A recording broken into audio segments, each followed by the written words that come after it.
We are live. Thank you, folks, for tuning in today. Welcome to Theology Unleashed. Arjuna has left the chat. This is where Western skepticism meets Eastern theology and gets crushed. I'm your host, Josh Wolf, and I'm joined today by three guests because we're not only about the content, we're about innovating the game, changing the format, revolutionary and innovative ways to debate theism, atheism, objective and subjective morality today. This is our first intersectional debate. We're going to be debating two premises at cross purposes with each other. And today's debate is about objective morality. Does it exist? Is there such a thing as objective morality being argued from theistic and atheistic positions? And joining me today for the debate, we have, let's go clockwise. So I'm your host, Josh Wolf, phoning it in from Auckland, New Zealand, and immediately to the this side here, I'm joined by Ram, who's calling in from the Czech Republic. Thanks for joining us today, Ram. Thank you guys very much for having me. Do I have to introduce myself?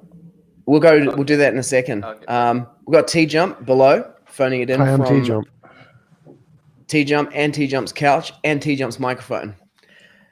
You're in Minneapolis, is that right? I think so. I don't know. Okay. Haven't been out of the house for a while, huh? Quite a while. Pretty much the way things are at the moment. And then this way, down here in the bottom corner, Nama Maduria from Auckland, New Zealand. Welcome, Nama. Thank you. So, yeah, how about we go around, do a round of introductions. TJump, famous on the internet. Ram and Nama Maduria, this is your first time in an internet debate, first time on the channel. So, Ram, do you want to kick us off?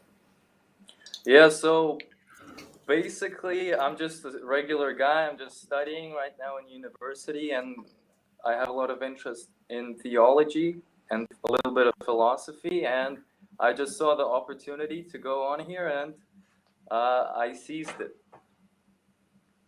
Yeah, it was during a debate, right? You were in the comments and you were like, somebody should debate, about this or something like that. Which debate was that?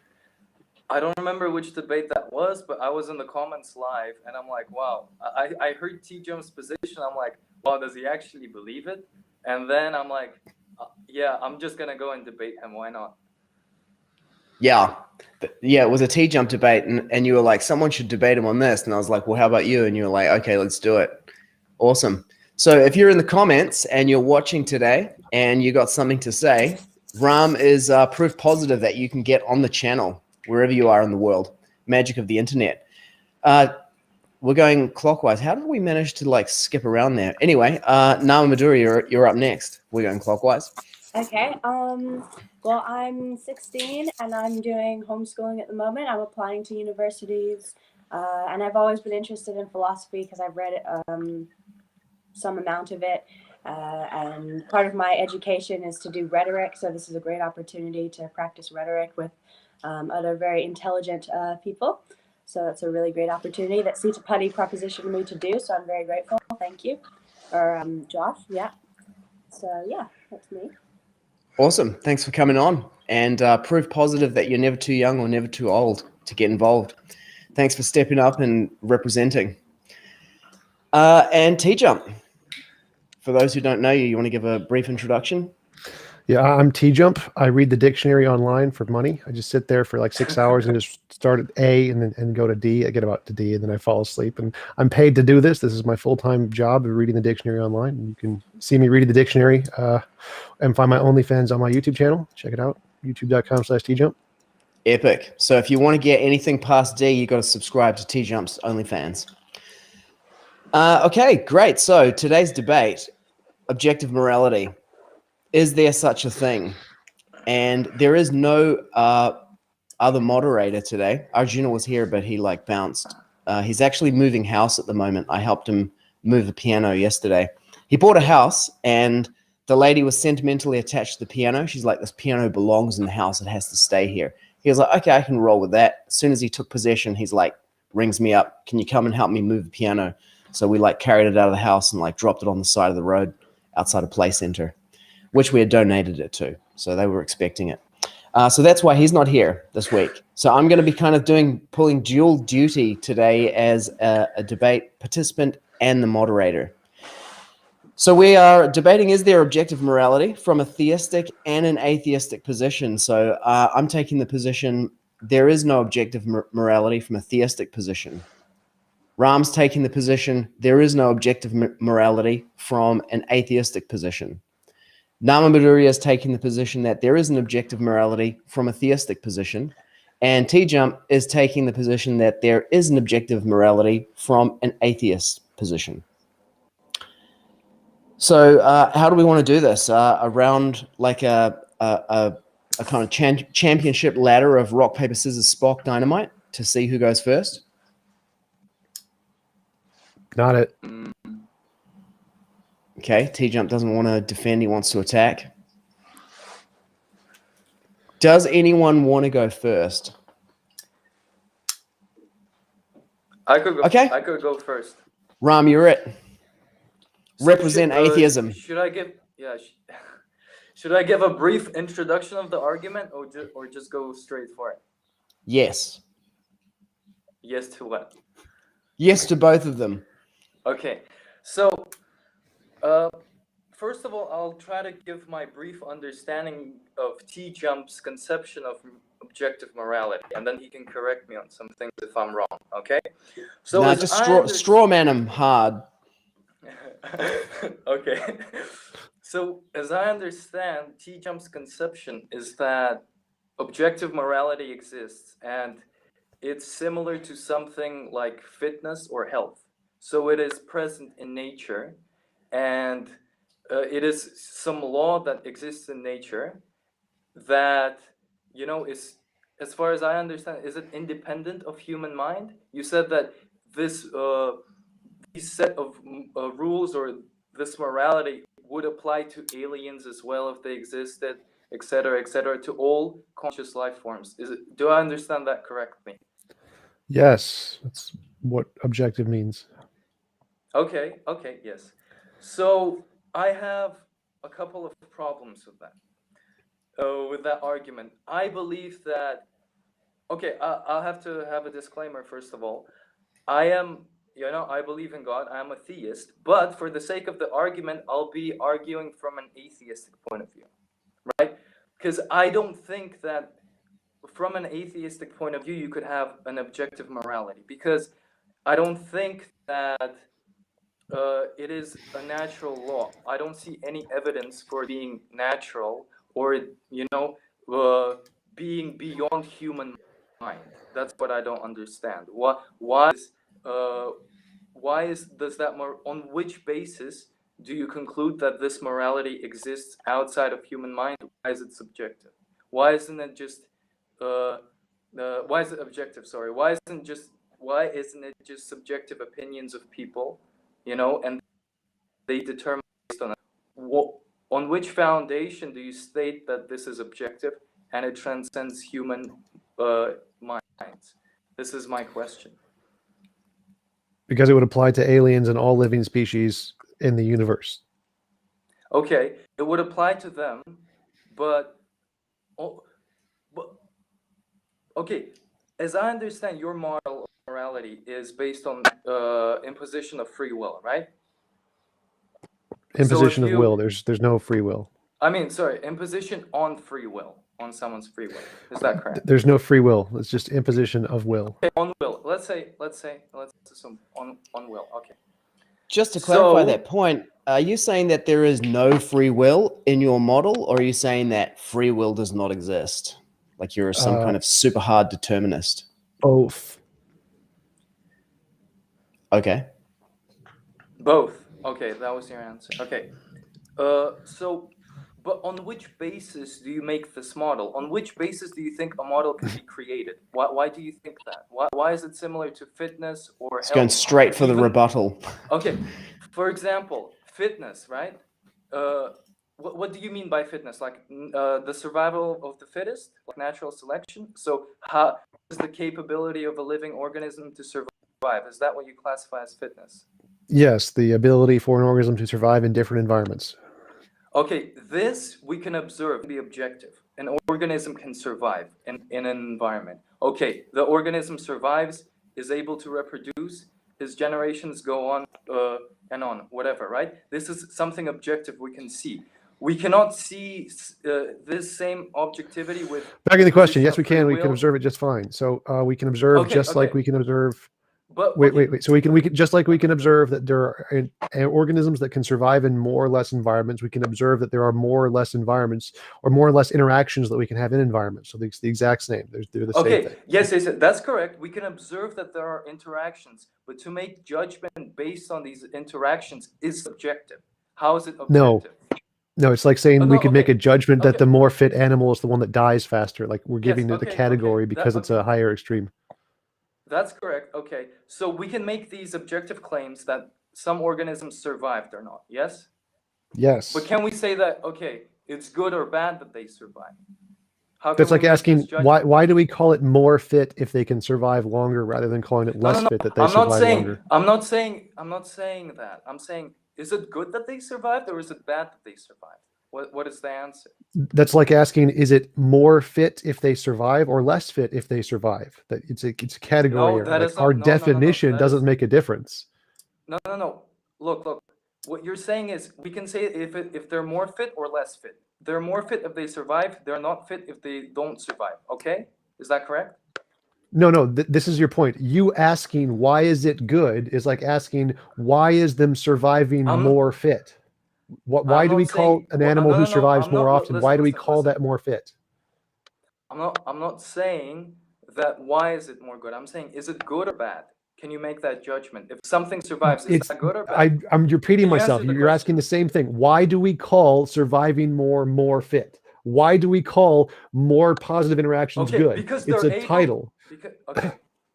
Yes, it is the title. Okay, listen. Why? Okay, we can say that it is more fit based on the objective fact that it survived and it had offsprings. Correct. We can say it is more fit because it survived. Yes. Yes, that's what we call more fit.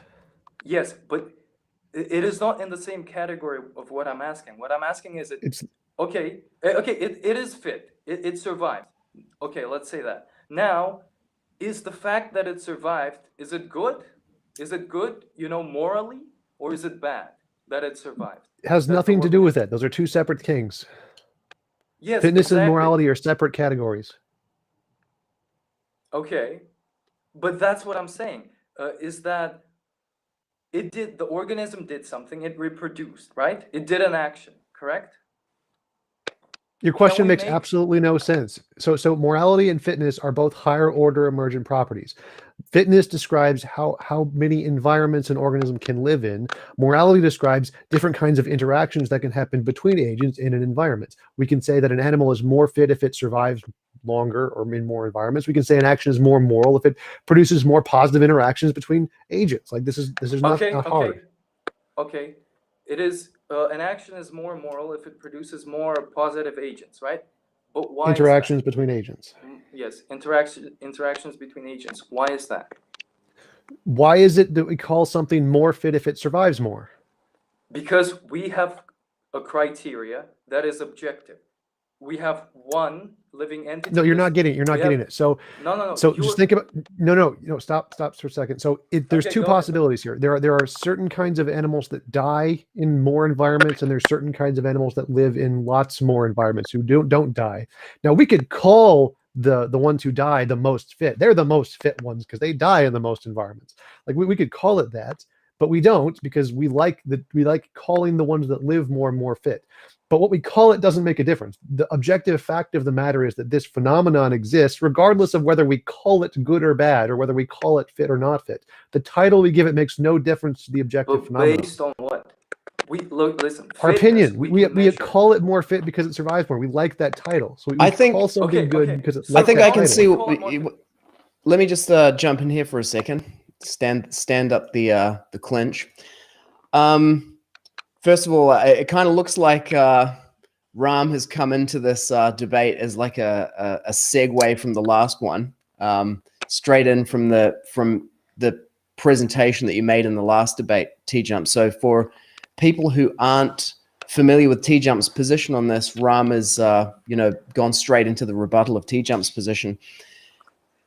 I think what I can hear here is that, correct me if I'm wrong, Ram, what you're pointing to is the objective measure of fitness is increased population over time. Correct. And TJump, you're saying that that's an analogy that you've used, and that morality is increased positive interactions or greater positive interactions between agents. Or less imposition of will, yeah. Okay. Now, is your question, Ram, what makes that good? Is that what you're asking? Yes, what makes that good and what makes that positive? That is my question. Okay, so the question then is that if morality is what is good and what is bad, what is it that is being measured? How do you define? Because an increased population the lack is a of number, imposition right? of will is what's being measured. So we're measuring the amount of imposition of will. Less imposition of will is more Okay. good. But if you're asking, well, why do we label that more good? It's like asking, well, why do we label things that survive more as more fit? Okay, that was my question. That's the definition of what is good. Yes. Okay. So what I'm asking is that, okay, you brought up your model of the imposition on will. Let's say will, right? And where do you get that model, right? From where? What is the source? You said previously in your debates is that you base it off moral progress and moral intuition. Is that correct? Yes, those are the phenomenon that are morality, and we yes. plot those out and describe a principle that can describe that phenomenon. Okay, are there objective criteria to build a model? Or are they subjective? What does that even mean? Like you can build anything you want. Build a model as anything you want. Okay. Objectivity is if it exists independently of your hypothesis. Like what you're saying makes no sense. Could you repeat that last part again? I didn't. So I observe a phenomenon. There's moral intuition and moral progress. Yes. Then I plot these out and try to describe a principle or make a principle that describes these phenomenon. And then whether it's objective or not is if that principle corresponds to something in reality. What I'm using to make up the principle is irrelevant. I could just shake a magic 8-ball and come up with a random gibberish thing. And if that corresponds to reality, it's objective. So what I'm using to come up with the hypothesis is irrelevant to its objectivity. Okay, you say that it's a phenomena outside of human minds. This is what you believe. No, again, so the phenomenon I'm No, describing, moral intuition and moral progress, is just a phenomenon. Like it could be completely in human minds. That's irrelevant. You can make anything you want to make a hypothesis. It exists independently. No, wrong. So there is a phenomenon we see. Doesn't matter what it is. So if we see an ocean in the distance, maybe it's a mirage and it's just a figment of our imagination. Maybe it's a real ocean. We create hypotheses. We say, one, it's in a mirage. One, it's a real ocean. Those are two different hypotheses off of the same phenomenon. Okay. It doesn't matter what the actual cause is yet. It's irrelevant. If there's a real ocean there, then the phenomenon is objective. So if there is something in reality that this principle I've made up is describing, then it's objective. What I'm using to come up with the principle is irrelevant. It makes no difference. And a mirage. Then it's subjective, yes. Yes. So what I'm trying to say is that objective morality in general is more like a mirage. It's something that we conceived as humans, right? Okay, that's your hypothesis, but that's just a hypothesis. Okay, but look, I saw your discussion with Joe Schmidt, right? And then you said that you just could you like actually bring forward an argument or something? Like just referencing other debates doesn't help anything. I'm referencing what you said. I'm referencing your model basis. I did my okay. In debates, you're supposed to present an argument in the debate, not just reference other things that we've said before. Listen. So present an argument. 1 second. I presented plenty of arguments. Could you listen for a second? Presented none. This guy. Okay. So in your discussion, you said that you. Oh, so you don't want to defend your own words? Is that what's happening? No. This is a debate. In a debate, you have to present an argument. That's fine. You have a position. You present an argument. It doesn't matter what I said in any other debate. Present an argument. Okay, let me just finish. Okay, so in that discussion with Joe Schmidt, you said that you cannot prove objective morality. You just believe it. Is that a faith-based argument on your part? You said No, that there it's is a no evidence. If there hypothesis. was evidence, okay, it's a hypothesis. Okay. So okay. Yes, it's a But hypothesis. That's how hypotheses work. It's not faith-based unless I claim it's objectively real with no evidence. I haven't claimed it's objectively real. I that's claimed what it's you a said. That's what hypothesis. you're saying. Okay, your hypothesis is that morality objectively exists, yet you cannot provide any proof of it. You don't have to provide proof for hypotheses. Okay, but what do you base it on? What do you base the hypothesis on? Do you Less not imposition understand of what a will. hypothesis is? No, but what do you okay, I understand you have a model, but what do you base? What is your source for thinking that there is objective morality? Do you understand the my difference question. between a hypothesis and a theory? Yes. What is it? Tell me the difference. A hypothesis is a conclusion you come up with based on reasoning. Yes.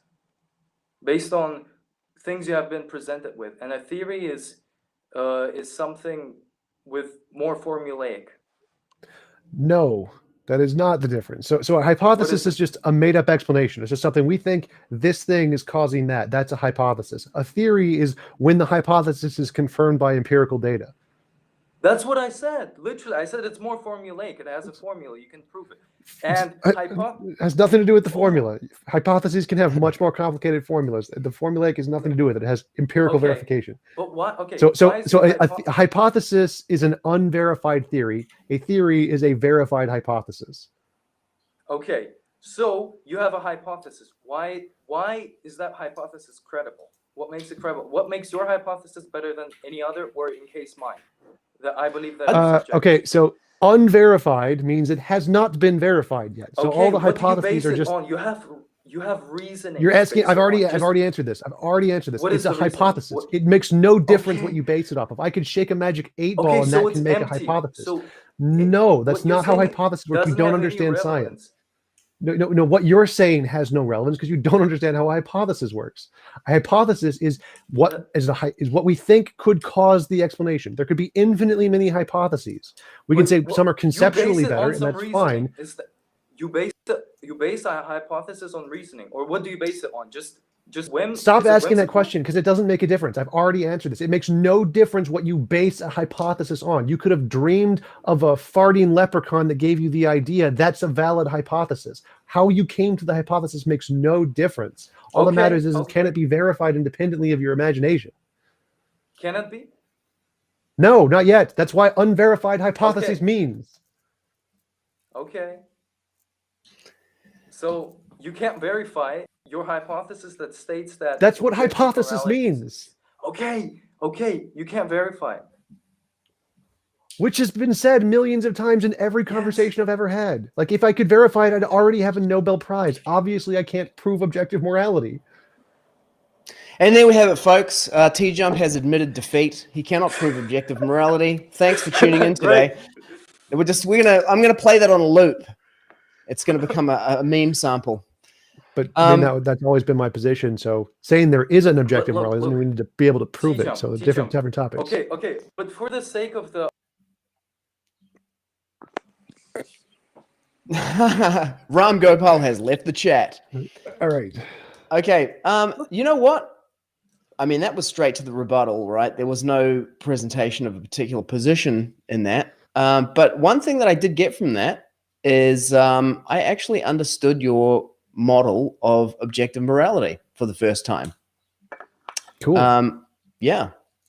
I would call it more of a theory than a hypothesis.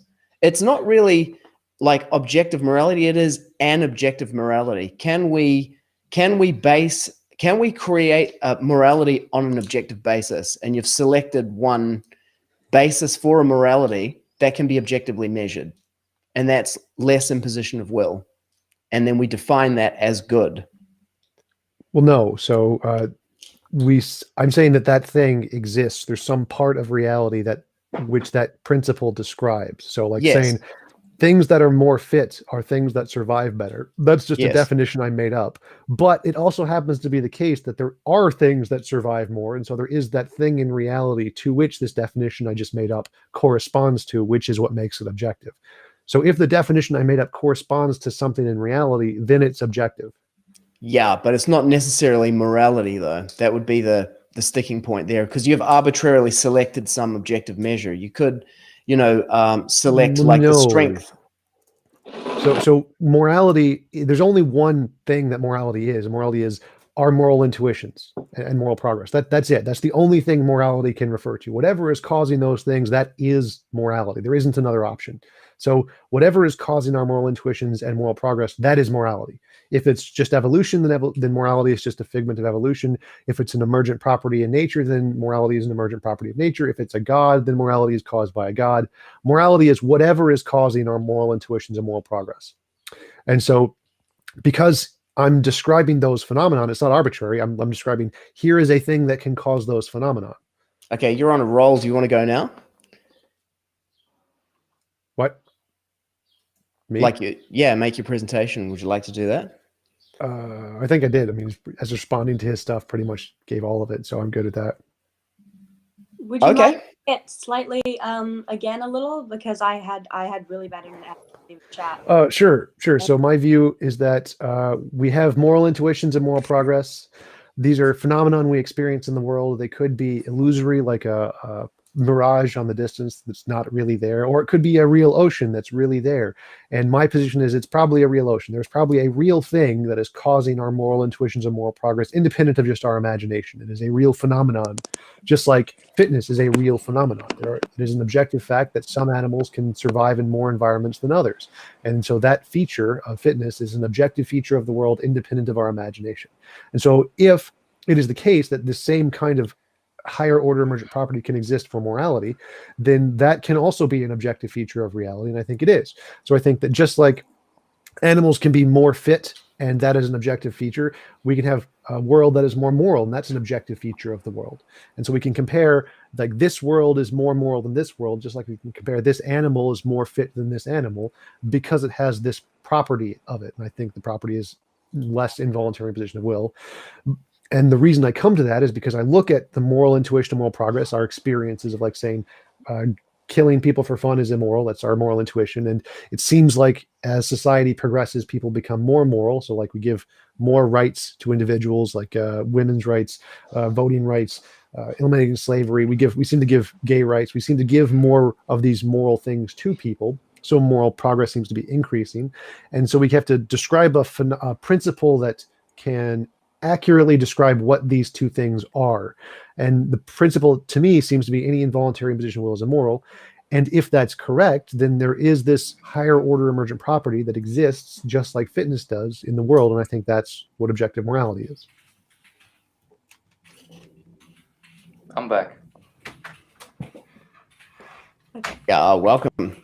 Okay, so that are you happy with that, Nama? Did you get that? Yeah. Could you elaborate a little bit more on what you mean by involuntary position of will? Because you said that super fast. Is that the right? Yes. Word? Cool. Okay. Just checking out that. Yeah.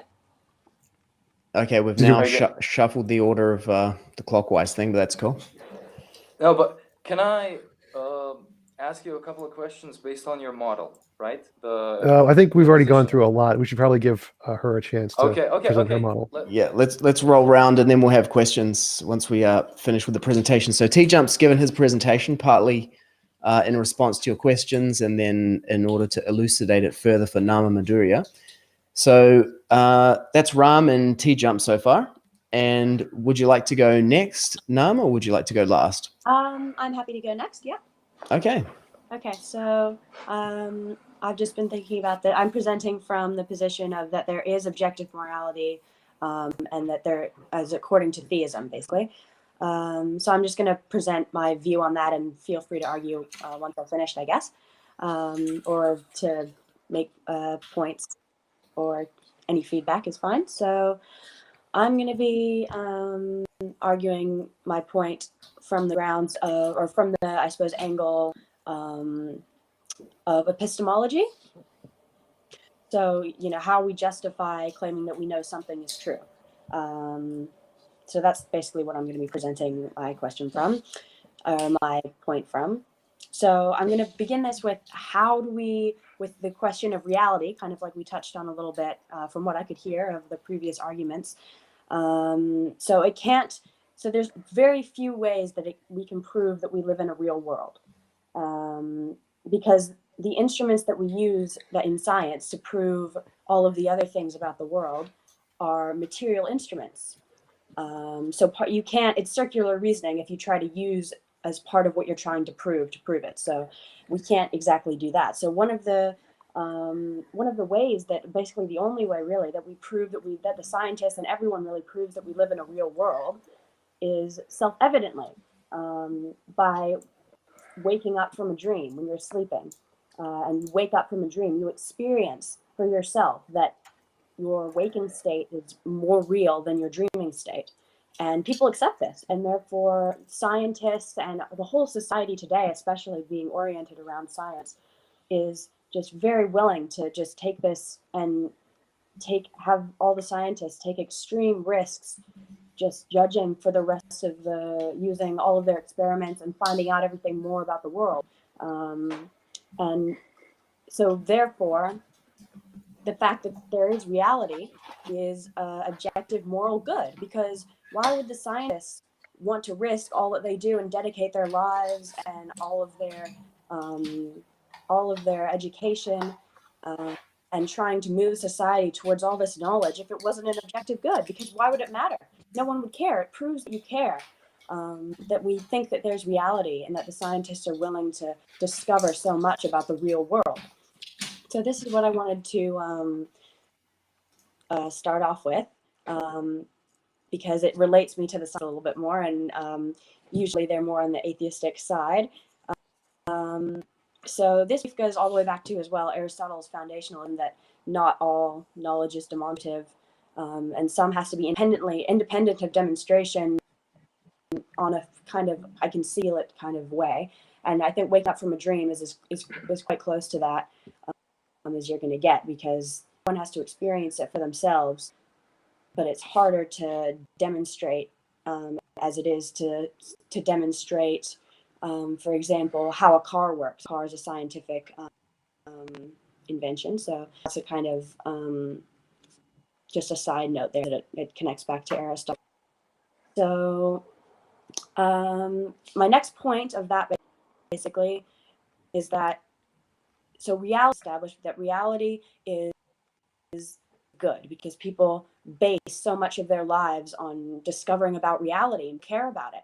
It's it's better to be real than it is to be unreal, for example. So this comes to my next point, which is that something which has the ability to prove itself to you, something which is self-evident, is not physical, but it's otherwise it wouldn't have an ability. So this is kind of the role of consciousness, of how as the instrument that we use to judge it. But I'll come back to that in a minute. And I'll go on to saying that the scientist making the standard world is an ethical determination. It means that you care. And so taking these risks and valuing knowledge as well as a good, as a like stem of knowing that reality is good, is part of having an objective moral system that's based on medicine, not physics. So we think today that we've based our entire society, it's a very big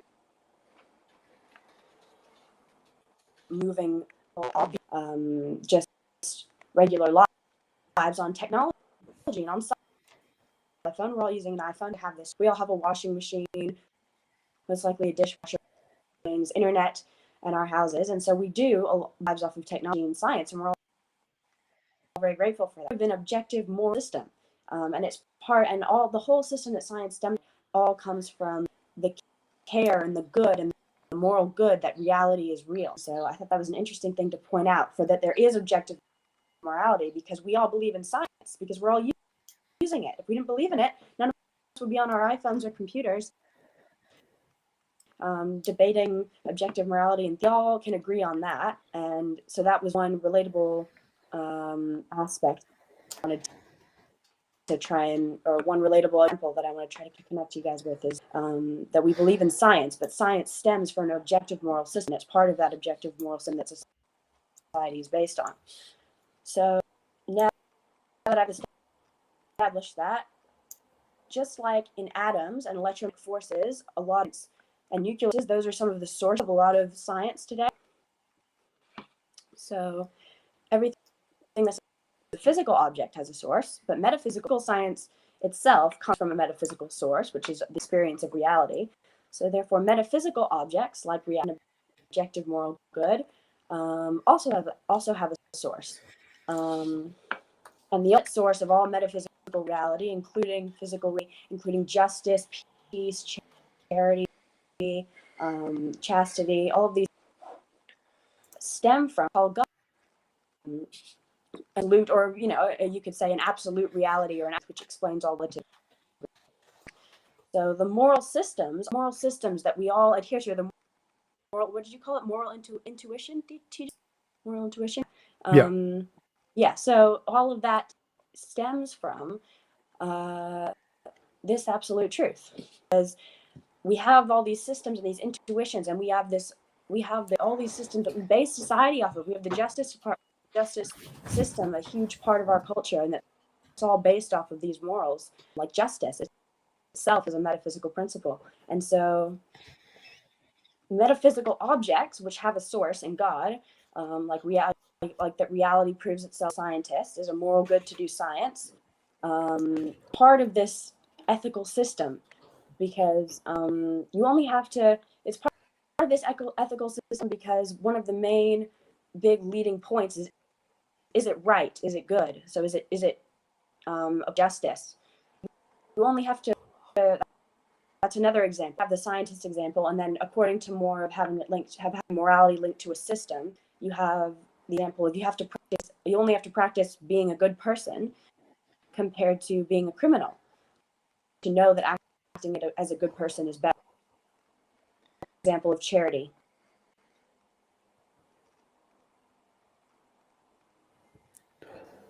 You're breaking up there, Nama. That means you're helping others.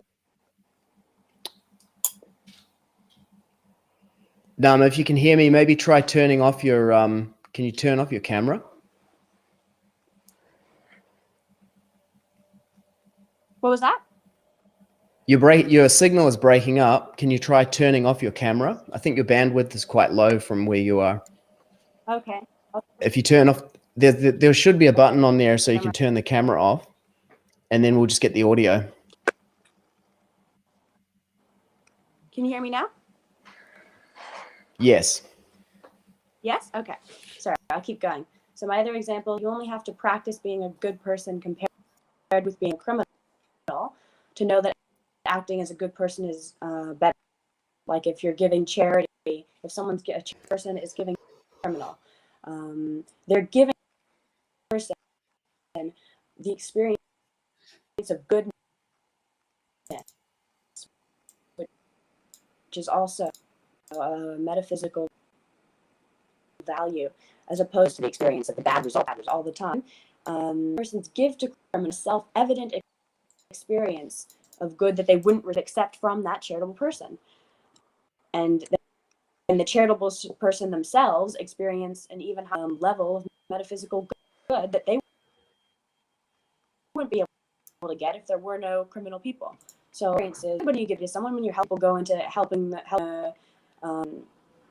people who are released from jail and all these kinds of things, and they do it or just helping anyone who's poor, people who don't have knowledge. That's why we created the whole, as you were saying, as one note for your that society is progressing kind of note you made, TJump, in your argument. I think one of the things you could relate to from that is also the school system, that we now have a school system for almost everyone. So anyone who's ignorant or can't afford super high, very expensive education, they can go to free public school, and they can be less ignorant than they would be if they just went to no school. And so that itself is also a moral act. It's a moral good to get education so you can learn more about the world, because reality is a moral good. So thus the scientist holds reality as a good, just as people who have an ethical system with God or the absolute truth hold ethical moral realities as goods. because all of these objects are self-evident. Like a lot of reality is self-evident, and goodness and justice are also self-evident. You can experience them for yourself. So this kind of circles back to the previous statement that you need a non-material instrument outside of the world to prove it exists. So the instrument used, which is outside this world, to prove reality, right? Because you can't use a microscope to prove that there's reality, because the microscope is part of reality.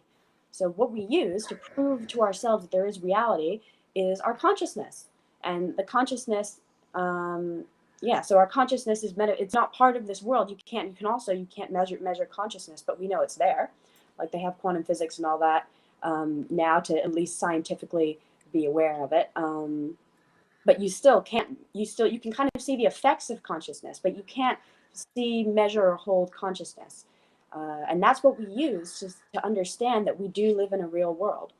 By you prove to yourself by waking up from a dream. So as soon as you understand your own consciousness, basically, as you can understand that you have a consciousness, you can understand that consciousness has to have a source, because it is just an instrument. So the source, if consciousness is not material, then the source of consciousness also has to be not material. So this source is being God, or the absolute truth. So yeah, basically, in conclusion, the physical sciences are built on the foundation of reality as a self-evident truth. Self-evident truths are metaphysical. The source of metaphysical objects is the absolute truth. And I think epistemology is the best way to approach this for explaining it to people, because it's the one that most people can relate to, which I wanted to throw in there. Because like if you tried to approach it from ontology, especially if you tried to approach theism from the position of ontology, people have such different views and such unsubstantial views about the being of God. Or if you wanted to approach it from what else could you approach? Ontology, epistemology, or teleology even. People have there's so many different religions that have different purposes for what they think objective morality should do, or even atheists, what objective morality should do. So I think the best way to approach my particular point of view was epistemology, and I hope that was coherent enough. Feel free to comment or debate as you like. That was great. Thanks, Nama. Sorry for my really bad internet as well. We live in New Zealand. It's one of the slight downsides. I live in New Zealand too. My internet's amazing. Well, you have better PC, buddy. I think it's because you live on a farm rather than New Zealand. Hill too, down at the bottom of the hill. So anyway. Yeah. And as for like epistemology, great choice, or ontology or teleology, my personal preference is eschatology, to approach it from there. with 2 rolls of tinfoil. Okay, we're inventing this format as we go. I think what might work here is at this point, what we can do is, if you have any questions to elucidate, like if there's any part of Nama's presentation that you don't understand, we could ask questions for that. And then we'll finish all the presentations, and then we'll come back around and, dig into those positions to see if we can challenge them or find any weaknesses. But at this point, it's just looking to make sure that you got an understanding of that position. Does anyone have any questions about Nama's presentation to make sure that you got it? I'll probably wait for the cross-exam section. Okay. Okay, great. Was it coherent? Did everyone kind of understand where I was going? Yes. Okay, cool. Yes. Yeah, I do have some questions about it that I'm going to bring up in the cross-examination. Yeah. I also got some questions for TJump's position, and I still haven't figured out what Ram's position is yet. Yeah, I also was cut out for the debate part a little bit, so I don't quite know who's either. So. Me neither. So I'm not sure if he does either yet. No, he's kind of formulating it on the fly. Fair Anyway, you're doing great as an atheist skeptic. You've nailed it. We had. Well, I pressed TJump hard enough to admit that. What was it? What was the admission at the end? I said I was going to. Hypotheses aren't proven. No. Okay, let's go to the cross-examination after your presentation, John. Sure. And then we'll pull that loop out later, and we'll make it into like a promo for the channel. That's cool. And we'll throw a stack of money on it and put it everywhere on the internet where I haven't been banned. Okay, there is no objective morality, folks, and I'm here today to prove it. The position that I'm arguing today is that there is no objective morality from a theistic perspective. And to take this position, I axiomatically accept the existence of a superconsciousness that is the source of the world of our existence and our experience itself. So I'm with Nama Maduri on this one. Now, you don't need to commit to this position to examine it. And I invite you to examine it with me hypothetically to consider its implications. So with that as an axiomatic premise, I will argue that there is no objective morality. Now, first, I want to examine what's indicated by the word morality, and then I'll demonstrate that objective morality does not exist, considering the major arguments put forward by theists. And finally, I'll make a specific argument for a subjective theistic morality based on Bhagavad Gita. So the Oxford Dictionary defines morality. This is for you, TJump, because you haven't gone past D yet. It's an M, under M in the dictionary. Morality. It's Oxford Dictionary defines it as principles concerning the distinction between right and wrong or good and bad behavior. Actually, that could be on the OnlyFans. Morality. Principles concerning the distinction between right and wrong or good and bad behavior. The Stanford Encyclopedia of Philosophy, which I heard about from TJump, states that morality seems to be used in two distinct broad senses, a descriptive sense and a normative sense. So it's used descriptively to refer to certain codes of conduct put forward by a society or a group, such as a religion, or accepted by an individual for her own behavior. Or normatively, to refer to a code of conduct that, given specified conditions, would be put forward by all rational people. So we're talking about objective morality today. So we're talking about the normative sense of the word, that there is a single normative morality that is an accurate representation of some fundamental structure. And I got from the initial discussion between Ram and TJump, moral intuition seems to be the basis that TJump bases his on. So the first thing that I want to examine is the idea of retribution and reward. And this is a standard argument used to establish objective morality on a theistic basis. And the idea is that God will reward people for good behavior and punish them for bad behavior. So two common mechanisms for that are through eternal life in heaven for good behavior and burning in hell for eternity for doing something bad, or via reincarnation, where a person receives good and bad reactions in a subsequent life. And these are two flavors of the same thing, which is a claim of an imperceptible and unverifiable consequence. So this claim has two different faults. Firstly, you have to agree with the implicit desirability or undesirability of the positive result. That is to say that you have to accept that burning in hell is bad in order to ascribe bad to the moral value judgment. So this makes it a conditional imperative rather than a categorical one in the language of Kant. So in other words, it's a subjective morality. And we might argue that all rational people will agree with the positive value structure, that anyone who's a rational person would agree that burning in hell for eternity or being, forced to reincarnate as a cockroach and getting squashed is bad, but they might not. Many people throughout history have rebelled against this idea precisely because they feel that it takes away their free choice and is the action of a capricious entity. Or in the language of TJump, it represents like an egregious imposition of will of one entity on another. And those people would say that that morality itself is morally bad because it represents, this excessive imposition of will. Now, on the other hand, if the situation is indeed a strict action-reaction causal chain, then there's no morality in it. So if you put your hand in a fire, it'll burn. And there's no morality to that. It's just simply action and reaction. It's a fundamental fact of the universe. So moving the reaction to an experience outside of this life, either like in some kind of eternal afterlife or in some kind of subsequent reincarnation life doesn't make it fundamentally different. In the case where the reaction is moved to the afterlife and presented as something moral rather than something factual, like you put your hand in the fire and it will burn, adding good and bad to that could be seen as a mechanism to encourage people to do or not do certain actions.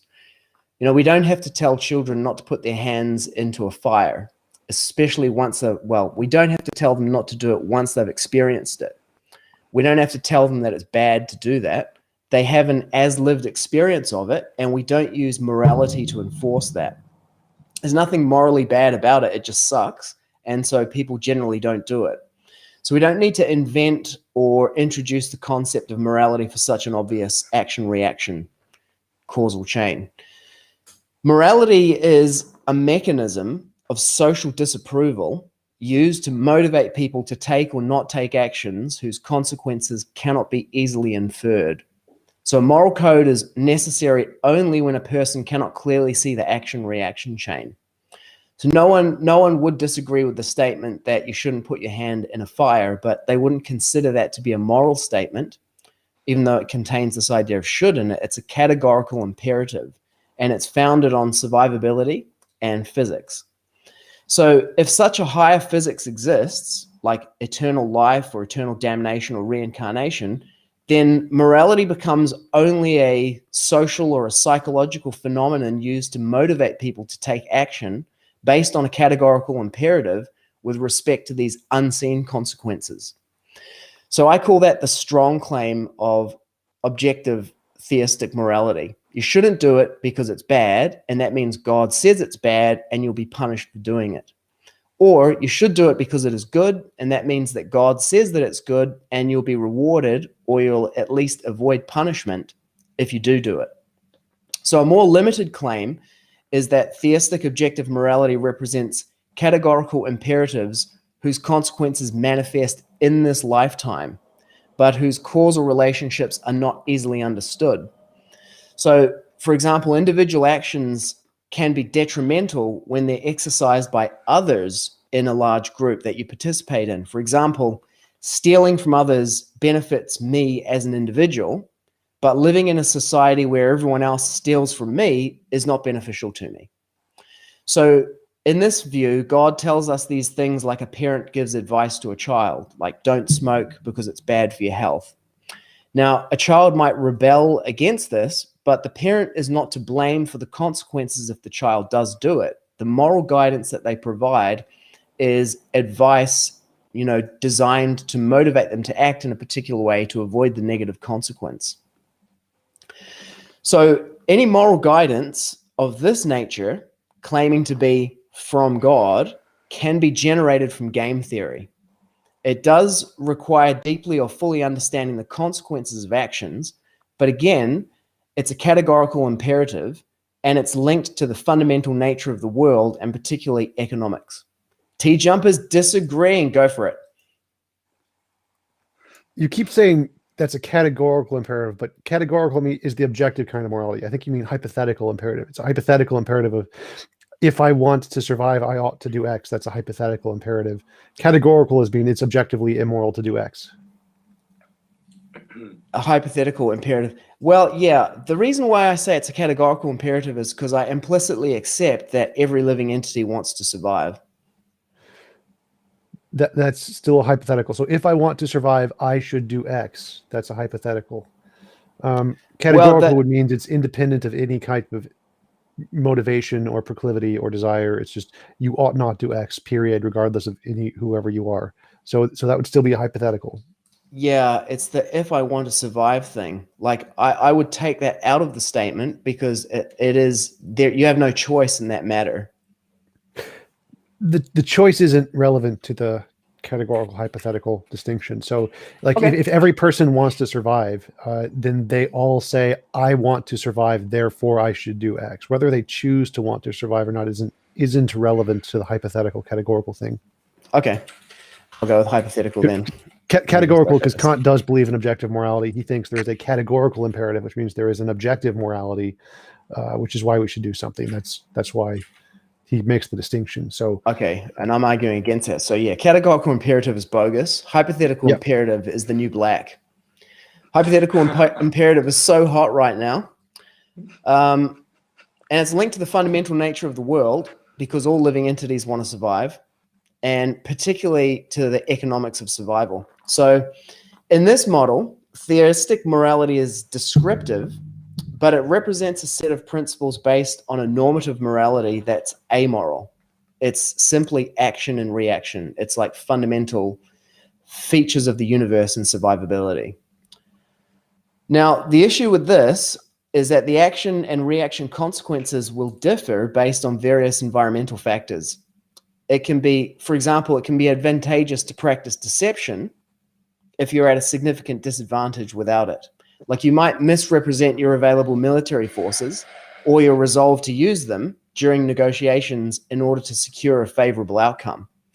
So if you want to de-relativize lying and make that into like it's morally bad to lie, to make it into like an objective moral principle that it's always true, it's objectively and always bad, it should not be done, then we need to posit some detrimental consequence for lying that's imposed by God or the universe, regardless of the efficacy of lying in that particular situation, which could be beneficial to your survival.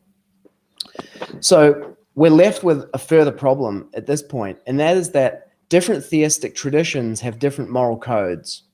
And when we look at them, we see that those moral codes reflect the time, the place, and the circumstances where they arise, particularly with respect to the social structure that sits on top of and arises from the economic structure of the society. And the economic structure of a society in turn arises from the technological capability of the society, which determines how food is produced and distributed and how power is concentrated in the society.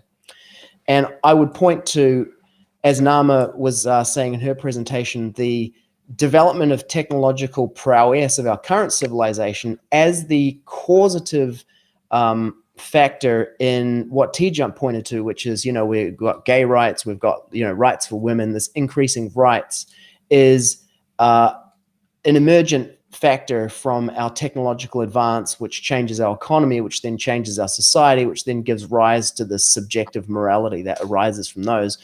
So you have nomadic societies where people don't inherit land. And in those societies, sexual morality differs from agrarian societies where inheritance and thus genetic relationship matters. So their sexual morality arises from their relationship to the means of production, to quote Karl Marx. So this again seems to indicate that I didn't know I'd get so much mileage out of a Karl Marx reference. Oh, it's just funny hearing you quote Karl Marx. My homeboy. So this again seems to indicate that what's claimed as theistic objective morality is in fact a mechanism for enforcing game theory derivable economics by amplifying the perceived costs and rewards to ensure or at least encourage compliance. So the implication is twofold. It's a narrative about the consequences, but as a morality for the society, like an accepted normative morality for people. Whether you personally believe the hype about the afterlife or not, it manifests as a very real cost benefit in the present moment through social approval and disapproval. Or in societies that have a formal legal system, if the morality informs the legal system, as it often does, through legal repercussions. So morality itself then becomes a factor in the game theory, and it becomes possible for actors to manipulate people by creating moral codes that skew the game in their favor.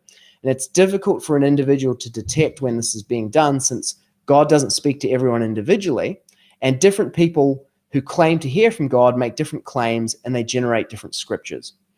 And for this reason, many people reject a morality that claims to come from God, and thus it cannot be normative in the sense of a code of conduct that, given specified conditions, would be put forward by all rational people. So I want to introduce another idea about what should or shouldn't be done, morality from a theistic perspective, which we might term a spiritual perspective, and this is the subjective theistic morality. So subjective theistic morality includes... Oh my God. What? Too much? How long does it keep going on? Like, oh my God. So I'm about 10% of the way through. Oh So my. just to clarify, is your position is that morality is subjective and it's a hypothetical imperative because God says so, and we should do it because of the reward and punishment, right? I'm saying that that's what theists would say. Those are the that's general theistic kind of That's position. a subjective theist morality that you're proposing is that, right? No, that's not what it is. That's the objective theistic morality. So the claim there is that the objective basis of morality for a theist is exactly that there's some kind of punishment or reward or consequence that comes after this life that gives it that enables you to basically say this is always wrong because it always leads to bad consequences. Why? Because God will burn you in hell. So I would consider that to be a subjective morality. Why? What is the one you're proposing? What is it, your model that makes it? What is your grounds for a subjective morality? Well, I say that that's objective theistic morality. What is your grounds? What morality are you arguing for? Why is something moral in your view?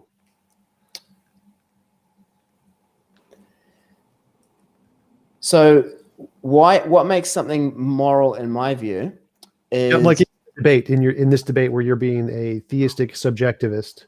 You're yeah. saying that morality is purely subjective, which means it's only Yes. moral because it has good consequences, right? Is that not? Not because it has good well, yes. And what I define as good consequences is that it increases the opportunity for an individual to access awareness and experience of a higher level reality and the superconscious source of reality. That is what is good. Okay, so there is a subjective morality, and the subjective morality is we should do things that maximize this property you just said, whatever that means. And that makes it subjectively moral, but it's not objective in that case. So because it's a hypothetical imperative, so it's only a subjective morality. We should do this because it has good consequences. And if there was a different action that would have good consequences, we should do the different action. Well, it's objective in the sense that that is a measurable objective phenomenon. As you pointed to, yours is grounded in less imposition of will, and it's guided by moral intuition. I thought you were supposed to be arguing for subjective morality, but there isn't an objective morality. Yeah, so I'm arguing for, I would say, a subjective descriptive morality in that there is no absolute moral codes, because mostly theistic moral codes consist of like the 10 commandments: thou shalt not lie, thou shalt not steal, that kind of approach. And that one is usually grounded on God will punish you if you do these things, therefore they are bad. So you're saying that there's no absolute morality where there's this one principle that you can't violate. Essentially, it's relative to whether or not it can achieve this end. Yes. Still an objective morality, but I think you're arguing for a relative versus absolute morality distinction, different distinction. Okay. Okay. Relative morality. Relative versus absolute should be the rather than objective versus subjective. Yeah. Yeah. Okay. So anyway, today's debate is about absolute versus relative morality. Thanks for tuning in, folks. Yeah. Okay, so I'm actually arguing for a relative subjective morality, just relative morality. Relative objective. So it's objective, but the principles themselves. Okay, so it's a trisectional debate. That works. We need 6 interlocutors. All right. Well, so I think I got your position down. I understand it now. I'm ready to move into the cross exam. Okay. Anyone else have any questions about that? Not yet. Okay, cross-examination. Let's do it. So, your name was Nama something? Nama. No. Nama. Nama. Yes. Yeah. Nama, I might ask you to repeat it because the internet's playing up again, but go ahead. Sure. So you said that our evidence for reality is that we wake up from a dream, and that's how we know that reality is really there? Yep. Couldn't we just still be in a dream even when we're awake? Yeah. So we're in a dream, and so we could wake up again. We just haven't realized it yet. Sorry, say it again. So when we wake up from a dream, like right now, when we're talking on this stream, we could still be dreaming. We're in another dream world. We just haven't realized it yet. And we could just wake up again and realize that, oh, this isn't really objective reality. We're just dreaming. That's still a possibility, right? Well, there's not really. No, I don't think that's the case because obviously because of the fact that we put so much effort and spend and so much time into and we experience for ourselves because we're not all, pulling an Inception and drugging ourselves with whatever to stay asleep, to do stuff in our subcon kind of dream state more. No, this is definitely more real as a reality. So yeah, you could say that there is a real world, and that's actually a big principle of theism, is that we do live in a bidimensional world, and you're actually proving my point. Thank you, because yes, in a bidimensional world of that there's a spiritual there's a metaphysical realm with metaphysical principles, and that those principles have a metaphysical source, and they're a part of reality of the world. But the material reality, we experience material reality when we. So that's not to say that material reality is all of reality encompassed into. It's just an aspect of reality. So I think that point of view, yes, you are right, but I don't think yes. So that would mean that our experience. So that would mean our experience of reality isn't evidence of. It's not self-evident that we're in reality. You could. This world, we don't know there's another world, but that's what I would say. The other world, the metaphysical reality. But wasn't that your evidence we can't for see it or touch it? So that no material that we're a part of it. Wasn't that your evidence for morality? Is that it's self-evident? Like if it's self-evident that we're in reality when we wake up, that's evidence we're in reality. But since we could not be in reality, that means it's really not evidence. It's not because it could be wrong. So the self-evident thing doesn't seem to really give us evidence of that metaphysical nature, because there could be something even more out there that we haven't discovered yet. So our self-evident waking up isn't really evidence that this is the fundamental nature of reality, just like our self-evident view of morality isn't evidence of a God, right? Could you start that again? Sorry, my internet's really bad. Yeah, so when we wake up from a dream, it is self-evident to us that this is more real, that it's reality. But that's not evidence it is reality, because there could be another more real thing beyond that, and another more real thing beyond that, and another more real thing beyond that. So the self-evident nature isn't evidence. Well, keep proving it to me. Yeah, well, you could say, well, keep proving it to me, but then you get to the circuitous reasoning thing where you have to take a stand. And everyone in the world does this. They all take a stand and say, no, this is reality. And the scientists care enough that this is reality to go out and, discover as they can about it and prove things and dedicate their lives to it. And so I'd say that you could say that, but I'm going to take a stand and say, no, this is materially as real a world as I'm going to experience. There might be more planes of it, but I'm going to experience them. Most likely you won't either. If you do, please let me know. I'd be fascinated. Hardcore materialist in the house. Can experience the one. Right. So scientists usually take that approach, and I'm with them. It's not just because of dogmatism. We actually have good reasons to conclude we're not in the matrix, which is called fallibilism in philosophy.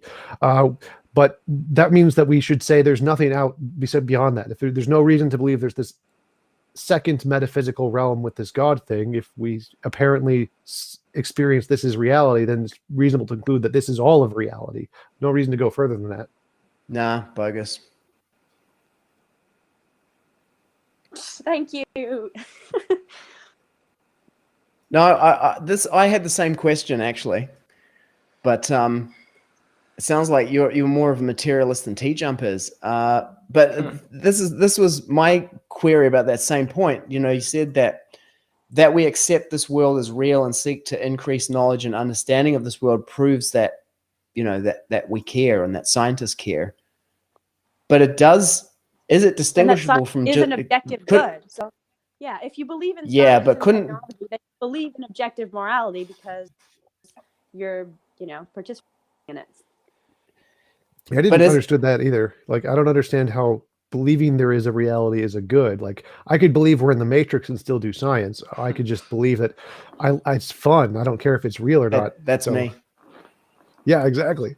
So I don't think there's any goodness there. Like I could believe that it's bad and still do it just because I think it's entertaining. Like I can do bad things that I think are fun. So there's not any goodness to believing there's an objective reality. You don't even need to believe there's an objective reality to do science. You can believe we're in the Matrix and still do science. Well, you believe in society to really want to do science because everyone, because a lot of the point of science is that it makes everyone's lives better, and therefore we can have this progressive objective moralities getting better because we have gay rights and women's rights and all this stuff as it's getting better. And that's, as you said, because of the technology which improves the agriculture. Objective morality is, I mean, is a good because for. I'm going to be cynical. I'm going to be cynical. It doesn't prove you care. It proves that you have no other option. No, not necessarily. So, for example, there are philosophers who are solipsists, very few, who believe that their mind is the only thing that exists and they're in a video game. And so they just do it because it's fun. They don't believe in society at all. They don't believe in other people. Just like many people invest millions of hours playing World of Warcraft. They don't actually believe there is a society of orcs and a society of mages. They just find it fun. So you don't actually need to have any of those beliefs to do science. You just need to like doing science. It doesn't need to be good. Yeah, you can do science because you want to build. Sorry, you could do science like a. Okay, so no, I mean, there are people who really spend millions of hours like playing. Really Yes, so there are millions of people. There are people who spend millions of. I mean, like, yeah. As people, we as the whole society, we appreciate and we uplift and basically idolize a lot of today, especially we idolize a lot of the scientists and people who come up with all this technology. So which means that we believe that improves our lives and that it's making our lives better. It's making our lives easier. And the scientists are, even if we don't ourselves believe in that good, it's still there because the science. It's at least there with the science. They're willing to put out. They're willing to take the risk to do science because experienced reality, as that it's better than just dosing ourselves with some kind of drug to be asleep and try and do something in the dream world. But different scientists, they have different motivations for what they do, not only to improve the world. They can have whatever motivation they want, money, Bill Gates. whatever. Not necessarily. Bill Gates, exactly. Not a scientist. That's true. There are a lot of individual motivations for people doing science. I'm saying that the Dr. Evil general put that. No, but that's like the. It's like there's lots of different reasons that people go into religion. You could go into religion for a multitude of different reasons that have nothing to do with God for the most part, a relationship with God. So people go into things, individual reasoning on their own individual, psychology and mentality and goals and whatnot. But as a principle, science is based off of reality and that knowing about and that science is about the material aspect of the world is better for everyone. At least that's where does it say that anywhere in science? Funding, would they? Yeah. But that's where does it say that in science? Like science doesn't care if it's good or bad. The reason governments care if it's good or bad, that's why they get funding. But science doesn't care if things are good or bad. Science is just a description of reality. The reason they get funding is because governments care. Yeah. Science is amoral. Science doesn't care. There's nowhere in science are you going to find the principle of the good that it's good to do science. Like science doesn't care one way or the other. It's completely amoral. Governments don't care either. Science cares about governments do care. That's what. No, they don't. They're maximizing something other than moral good. And the fact that it has to work in the material world. Well, no, Sorry, governments fund things. Governments fund spiritual stuff too. The American government funded psychic power research because all they cared about was could they gain an edge over the Russians. They don't care about the material world either. All they care about is what works. So again, science has nothing to do with whether there's an objective reality. Even if we were in the Matrix, the government would still pay scientists to try and discover ways to gain an advantage over the Russians. We don't care if we're an objective reality or not. Science doesn't care if we're an objective reality or not. All that matters is, can we describe the patterns in the reality we experience, regardless of what it is. So the objective reality isn't really a part of the science there. Lots of scientists are trying to figure out if we're in a simulation, though. So they do seem to care. Well, yeah, many of them do, but that's not, science doesn't care, not scientists. Science doesn't care. Yep, I can Sorry, could you concede say that. that last sentence one more time? I have a couple. It doesn't matter to science whether or not this is objective reality. If this was the Matrix, if it was completely fake, science and scientists would be equally as interested in doing science, because it's not about describing reality itself. It's about describing the interactions we have control over, regardless of what makes those, regardless if it's in the Matrix or a brain in the vat or the real world, makes no difference. Science doesn't care one way or the other. So there's no connection between science and objective reality being a good. Science doesn't care. There's no good principle that you're going to discover in science that science cares about it being a good thing. First of all, yeah, we're not in the Matrix, which I point out, and I don't know anyone who is. Yes, we are. Yes, we are. In the world. That needs to be a debate. we're Are not we in very the Matrix? I'm for it. And also, Have you heard of Nick Bostrom? of where? Nick Bostrom. He's Nick Bostrom's No. one of the guys who Oh, I promotes haven't. that we are actually in a Matrix. So there is actually lots of scientists that do say we are in a simulation, that it's more likely that we are in a simulation. So that is actually a 100%. real hypothesis. I think the word is pronounced true.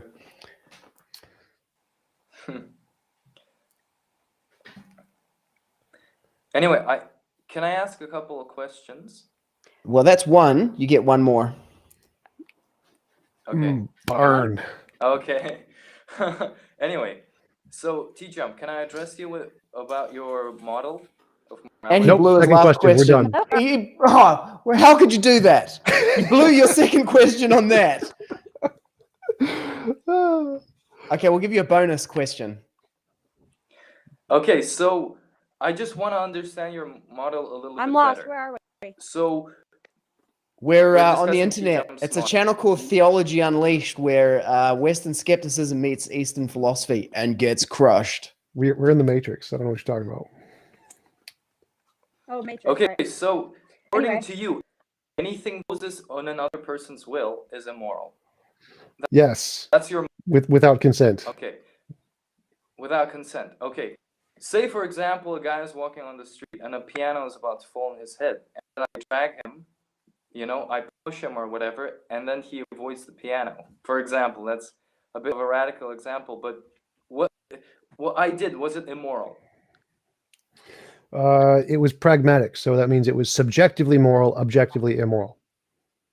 And I know this one. Okay. The solution is to turn him into a ghost. Boom! Battle Jew. Oh yeah. What up? I remember that one. Yeah. Okay.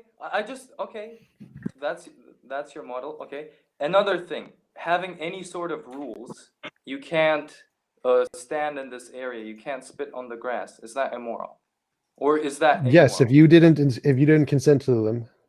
Super libertarian. Love it. Okay. Okay. So that Ron would Paul, be what up? Okay.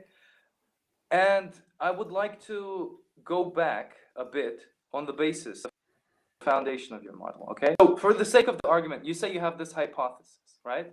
And for the sake of the argument, could you explain to me what your reasoning behind the hypothesis is? Why do you believe that there is objective morality? I believe it's a hypothesis, so I don't believe it's proven. I believe it's a Okay, hypothesis. yes, I understand. But can you tell me your reasoning? Yes, we have a Why did you phenomenon. come up with that There's this phenomenon called moral intuition and moral progress, and there's many different explanations of them. I have an explanation, and I like this one the best. Okay. I have a question about that. I have a Is question. subjective or objective? Moral intuition is a phenomenon, and it is an objective phenomenon. Okay. Okay. Okay, so I have a question. And upon, I actually okay. I have two. Okay, good. So The first one's kind of related to what Ram was saying about the piano, right? So in your model TJump, less imposition of will is good. Now, what about doing is gooder, yeah. What about doing things to help people? So that's not less imposition of will, but our moral intuition is that this is good. Yeah, so imposition of will is only describing immorality. Morality would be assisting will voluntarily. So there's also that too. Wow. Now T-Jump's bounced out. Wow. Internet blackout in the United States. Big if true. Looks like. And on That was a pretty short internet blackout. Well, that just happened to you guys. It didn't happen to me. So it was like essentially your whole half of the world. It actually gave me a sign that said all the people in your chat got lost connection other than you. That was pretty funny. Really? Because Ram and I were still here. Yeah. Maybe. So yeah. So we're still on the channel. It was a cover up. So morality only said the immorality is any involuntary imposition of will. Morality is any voluntary assistance of will. So if you would like a cheeseburger, I gave you a cheeseburger, that would be moral. That's okay. What if I like cyanide? That would be moral to give me cyanide? Yes, it'd be moral for everyone. Okay. So I have another question. Okay. Can I just? Okay, go ahead, Josh. Okay, so you say it's a hypothesis, T-Jump. Craftily, guising yourself, your unfounded speculations as in a scientific language. Here's my question about that. How would you design an experiment to falsify your hypothesis, or is your hypothesis unfalsifiable and thus non-scientific? Yes, you make testable predictions. You can say if we discover any other alien species that has a sufficient amount of technology and resources, they would also follow the same pattern. We can also say that in the future, humans will evolve the ability to perceive rocks as falling on people as immoral, or like the piano example that he mentioned. We will in the future see those things as immoral. That would be evidence of my model. There's lots of different ways to predict the future consequences if my model is correct. And if those are not the future consequences, then my model is incorrect. Okay, I like the aliens one. The one about the rocks falling on people is immoral. I think that one's already been done, right? That's people cursing the gods for unjustly punishing them. The wider bad things happen to people.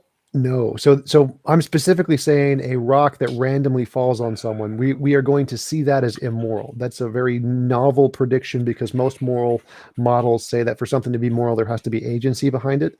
And so the prediction I'm making is we will eventually see things that have no agency behind them as being moral. Okay, that's a hot take, but okay. So can I ask you? That's why it's a prediction. About the moral intuition once again. So what if you have a certain moral intuition, right? You believe that, okay, what's the combination? You believe that, I don't know, abortion is okay, is fine. And someone else, they have a moral intuition as well. And they believe that abortion is bad.